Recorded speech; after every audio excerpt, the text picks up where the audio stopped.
누군가가 막 거짓말해가지고 지금 뭐 병원 하나가 지금 뭐 난리가 났다면서요? 무슨 얘기예요? 그렇습니다. 대구 거주 사실을 숨긴 채 서울 백병원에 입원했다가 코로나19 확진 판정을 받은 환자 때문에 지금 병원과 방역 당국에 아이쿠야. 비상이 걸렸습니다. 무슨 사연일까요? 지난달 29일에 서울에 올라온 79세 여성 A씨인데요. 서울 백병원에 입원한 건 지난 3일입니다. 그런데 이에 앞서서 한 서울 대형병원에서 대구에서 왔다는 이유로 이제 한번 병원 입원이 거절된 바 있어요. 근데 3일에 백병원에 입원을 하면서 5차례나 이 서울에 산다, 뭐 대구 간 적 없다는 등 거주 사실을 숨기고 거짓말을 했다는 겁니다. 이제 확진 판정을 받고 나서야 대구에 산다고 실토를 했는데요. 그렇기 때문에 서울 백병원은요, 비상이 걸렸죠. 응급실 및 2개 층의 병동이 폐쇄되는 경우에 이르렀고요. 중대본은 좀 엄하게 보고 있습니다. 과태료 등으로 처벌 가능하다는 입장이고, 일부 보도에 따르면 병원 측에서도 뭐 고발을 검토하고 있다, 이런 얘기도 나오고 있습니다. 이게 무슨 일입니까? 무슨 일이에요? 아니 병원에서는 5번이나 저분한테 물어봤다는 거잖아요. 혹시 대구에 거주하시는 분 아니세요? 혹시나 싶으니까. 근데 5번 질문해도 나는 대구랑 상관없어요. 나 대구에 거주하지도 않는 사람이에요. 나 서울 사람이에요. 이렇게 5번이나 거짓말해갖고 결국에 진료를 저 백병원에서 받았고, 결국에 지금 코로나19 확진이 나왔고, 저 백병원이 얼마나 큰 병원이에요. 그렇죠. 저 큰 병원 저분 때문에 지금 응급실 폐쇄됐고, 2개 층이 지금 또 폐쇄됐대요. 저 이번 병동에 2개 층이나. 참 이게 참 황당하네요. 저게 아마 중구에 있는 백병원이면 맞습니다. 지금 서울이 청정지역이 다 뚫린 거예요. 왜냐하면 이제까지 보면 중구만 아직까지 확진자가 안 나왔는데 그럼 저 중구 백병원이 뚫렸다면 저 서울시 전체가 지금 다 뚫리게 된 거죠. 그런 그러니까 셈이네요. 이제 상징적으로 좀 위험한 사건인데 그러니까 이런 거죠. 그러니까 사실 지금 우리가 신천지 사태가 조금 이제 잦아드는 경향을 보이면서 지금 가장 우리가 우려해야 되는 게 집단 감염 사태 아니겠습니까? 그렇다면 제일 우려해야 되는 게 바로 병원입니다. 그런데 저 사실 본인은 대구에 갔다 온 걸 뻔히 알면서 저렇게 거짓말로 했다는 거죠. 대구 거주하시는 분이에요. 그러니까 저는 저걸 보면서 본인의 욕망이 어떤 그러니까 본인이 안전해야 사회가 안전한 건데 본인이 저건 우리 왜곡적으로 안전하려고 한 거죠. 그러니까 저는 저런 행위들이 사실은 참 정말 비판받아 마땅하지만 저분의 또 심정이 뭐 이해 못 가는 건 아닙니다만 그러나 지금 이러한 재앙적 사태에서는 저렇게 개인적 행동들이 일탈들이 어떻게 사회적인 어떤 파장을 일으킬지에 대한 고민들이 좀 있어야 될 것 같습니다. 그러니까 저 사례가 주는 교훈은 굉장히 값비싼 교훈일 것 같아요. 배승희 변호사. 네, 이거를 보니까요. 의사분들은 이렇게 말씀을 하시더라고요. 이분이 왜 거짓말을 하게 됐는가 그게 중요하다. 대구에서 다녀왔다고 하니까 이 병원에서 진료를 안 받아준다는 거예요. 아무리 뭐 열이 나고 그래도 대구에서 왔기 때문에 우리 병원은 안 받아준다. 그렇게 해서 본인이 대구라는 걸 숨겼다는 건데 근데 또 대구에서는요, 이 신천지가 아니면 진료를 뭐 우선적으로 못 받는 이런 문제들이 있었습니다. 그래서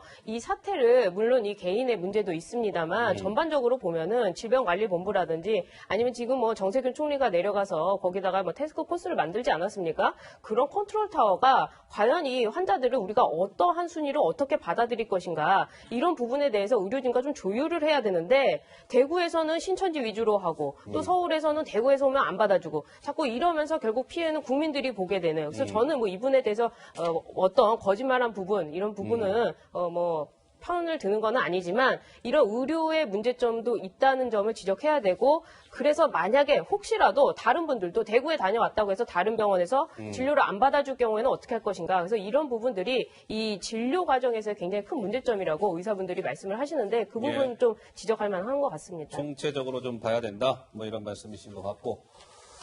자, 이번에는 대구의 말이에요. 시청자 여러분. 이게 어딨냐. 대구 달서구 성당동이 대구의 성당동이라고 있나 보죠. 대구의 달서구 성당동의 한마음 아파트 여기 얘기 좀 해볼게요. 여기가 지금 심상치 않아요. 자, 김민지 기자, 한마음 아파트 이야기를 우리가 왜 해야 되는 걸까요? 네, 이 한마음 아파트에서 확진자가 좀 무더기로 나와서 집단 감염의 우려가 있다 이런 목소리가 나오고 있습니다. 여기가 1985년에 완공된 곳인데요. 말씀하신 대로 여기에요? 성당동에 있는 한마음 아파트입니다. 그러네요, 여기 전체 입주민이 한 140명 정도 되는데요. 94명이 신천지 교인이라고 알려져 있습니다. 여기에서 입주민 140명 가운데 양성 판정을 받은 사람이 모두 아이쿠야. 46명이라고 해요. 역시 모두 신천지 교인으로 알려져 있는데요. 다른 신천지 교인들의 이제 추가 감염이 있지 않을까 방역 당국에서는 이 아파트를 굉장히 걱정하고 있습니다. 예. 그러니까 전체 입주민이 140명, 네. 그 중에 46명이 저 아파트에 코로나19 확진자가 나왔는데 모조리 다 지금 신천지 교인이라는 거죠. 자, 그런데 보면 이런 지금 우려가 나오는 거예요. 저 한마음 아파트 아까 영상도 잠깐 보셨습니다만 전 신천지 교인은 이런 얘기를 하더라고요. 오늘 동아일보와의 인터뷰에서 같은 아파트에 모여 사는 교인들이 예배 외에도 이 소규모 모임을 많이 갖는 모양이에요. 저 한마음 아파트에서. 그 신천지 교인들이 전체 입주민 140명 가운데 94명이 신천지 신도라는 거 아니겠습니까?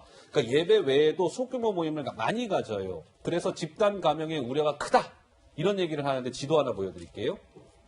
자 보세요, 시청자 여러분. 지금 저희가 얘기 나누고 있는 저기 성당동의 한마음 아파트와 지금 이번에 좀 논란이 되고 있는 신천지 대구교회가 굉장히 가까운 거리입니다.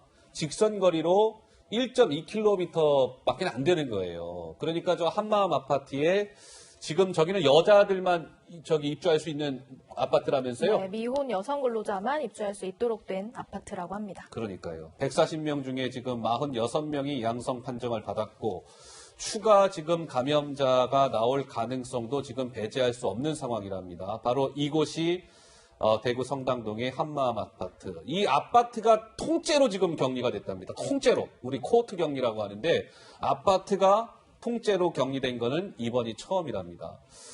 글쎄요, 뭐 지금 저 부분은 어때요, 배승희 변호사? 예. 지금 이게 아파트 코호트 격리라는 게 쉽게 말하면 문을 내린다는 거예요. 그래서 밖으로 못 나오게 한다는 건데 이게 다른 지역에서 보면은 결국 감염원을 이쪽에서 오는 걸 막는다. 그러니까 감염원의 유입을 막기 위해서 이렇게 몰아놓는다는 건데요. 국내에서 일부적으로 대구에 있는 아파트를 이렇게 막을 정도면 크게 보면은 지역적으로도 감염원을 막는 게 있는 것이고 그걸 더 크게 보면 우리나라에 감염원 유입을 막았을 때 막으면 어땠을까 하는 조치가 바로 뭐 입국 제한이라든지 뭐 이런 것 같습니다. 그래서 지금 일부 아파트에 대해 이 감염원을 가지고 코호트 격리한 부분은 방역적인 면에서는 잘했다고 평가를 할 수 있는 것 같은데 예. 이 부분에 대해서 어떤 종교적인 문제도 있습니다만 저는 뭐 종교적인 문제에 대해서 논평하고 싶지는 않지만 그들이 처음에 집단적으로 감염을 일으킨 부분에 대해서는 분명히 좀 문제가 있다고 지적을 합니다. 그런데 자꾸 이것이 마치 그 신천지가 바이러스를 창궐한 것처럼 그래서 이런 격리 조치를 했다고 보인다면 그것도 또 저는 정치적인 문제가 아닌가 생각이 듭니다. 본말이 전도돼서는 안 된다? 뭐 이런 말씀이신 것 같아요. 자, 알겠습니다. 신천지 한마음 아파트 얘기까지 해봤습니다.